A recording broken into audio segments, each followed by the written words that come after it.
You know, Bill, there's something that I really love about the Windows 95. It's really cool, and it comes up right here. And okay, now what? It's okay. Now look there, the flying toasters. Look, see, they're toasters and they're flying, and then here comes the Brandon. And look at it, gobble it up. Let me show you something. Yeah, okay, here. what? Okay. Huh? Wow, cool. Make that fly. Let me see that thing fly. Wow. So what did you think of that quiz machine? Very impressive piece of equipment until it exploded, wasn't it? I've seen better. Now, at Microsoft, I have a feeling that you guys must have a vast research and development department. New ideas come across your desk every minute of every day, don't they, pretty much? Almost. Yeah. So now, if something like the quiz machine failed, what would you do? What course of action would you take? I'd recall it. Recall it? But wouldn't you fire a lot of people first? No. No! I have like a million things to ask you. First of all, if you can, describe for us succinctly what it is that you did better and first that put you where you are today. What was the core of this? What was the seed? What is the essence of Microsoft? When and how did that happen? Okay. I think there's a lot of elements that go into it. A vision of what software could do. What was the vision? What was your vision? Well, a computer on every desk and in every home. Right. I don't have one on my home or in my desk. We're working on that. Vice versa. But there was more to it than just that vision. You must have known, how early did you realize you knew something that could be exploited and to this extreme? Well, there were a small group of people who saw what this chip could do as it became more powerful.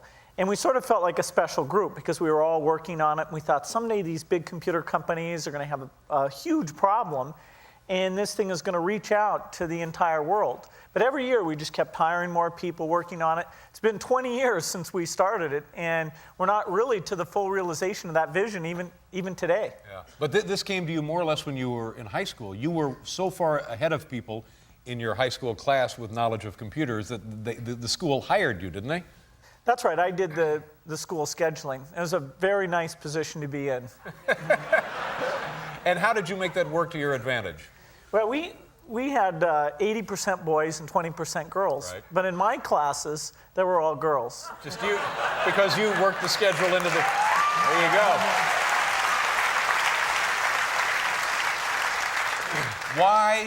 Why don't I have a computer? We need to find an application for you. Part of your problem is you have too many assistants. Uh-huh.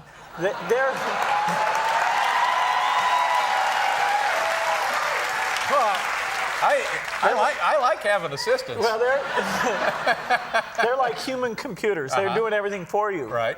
Maybe you should let them have computers, but... I think some of them do. I certainly haven't met all of them, but I think some of them do. But I think about this, and what about this internet thing? Do you know anything about that? Sure. What the hell is that exactly?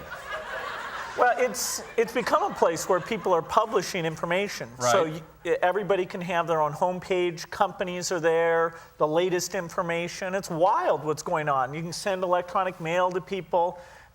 It is the big new thing. Yeah, but it's easy to criticize something you don't fully understand, which is my position here. Go ahead. But I can remember a couple of months ago, there was like a big breakthrough announcement that on the internet or on some computer deal, they were going to broadcast a baseball game. You could listen to a baseball game on your computer. And I just thought to myself, does radio ring a bell? You know what I mean? It's just... There's a difference. There is a difference. It's not a huge difference. What is the difference? But you can listen to the baseball game whenever you want. All right. Too. Oh, I see. So it's stored in one of your memory deals, and then you can come That's back the a year RAM later. thing you talked about earlier. Yeah. Do tape recorders ring a bell?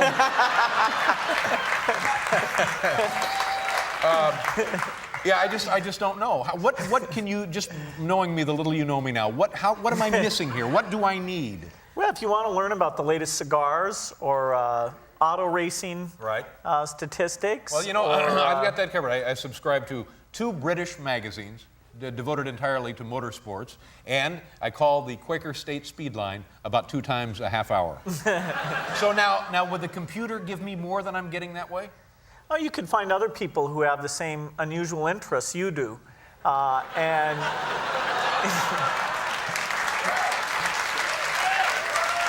You mean You mean the Troubled Loner chat room on the internet? Absolutely. I think one day I'll get one of these deals, but I've played with them, and then you type it in, and then you get that thing, that little arrow. Is that the arrow you You move? bet. And You then it's bet. just, it's like, oh, I get it. It's an eye test. What are we? Tell me about your house. Are you in your new house yet? No, I'm still building that. I'm hoping to move in by the end of '96. Is this just like the coolest house of all time?